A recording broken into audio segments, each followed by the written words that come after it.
আমরা আজকের ভিডিওতে জানব কিভাবে আমাদের এই মহাবিশ্বের সৃষ্টি হয়েছিল একটা বিশাল বিস্ফোরণের মাধ্যমে। আমরা যে আকাশ দেখি সেই অসীম আকাশের শুরুটা কোথা থেকে? মহাবিশ্ব কি সবসময় এমন ছিল, নাকি কোনো এক সময়ে এক বিশাল বিস্ফোরণের মাধ্যমে সবকিছুর সূচনা হয়েছিল? আজ আমরা জানব বিগ ব্যাং তত্ত্বের অজানা রহস্য সম্পর্কে, কিভাবে এক বিন্দু থেকে জন্ম নিল পুরো মহাবিশ্ব। প্রায় 13.8 বিলিয়ন বছর আগে মহাবিশ্বের সব শক্তি, সময়, স্থান এবং পদার্থ ছিল এক বিন্দুর মধ্যে সীমাবদ্ধ। অসীম ঘনত্ব ও তাপমাত্রার একটি বিন্দু, যাকে আমরা বলি সিঙ্গুলারিটি। তারপর এক মুহূর্তে সেই বিন্দুটি বিস্ফোরিত হলো, কিন্তু কোনো সাধারণ বিস্ফোরণের মতো নয়। এটি ছিল স্থান ও সময়ের নির্দিষ্ট সম্প্রসারণ।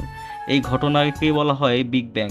এর ফলে জন্ম নিল স্থান, কাল, পদার্থ, আলো এবং সবশেষে আমরা মানুষ।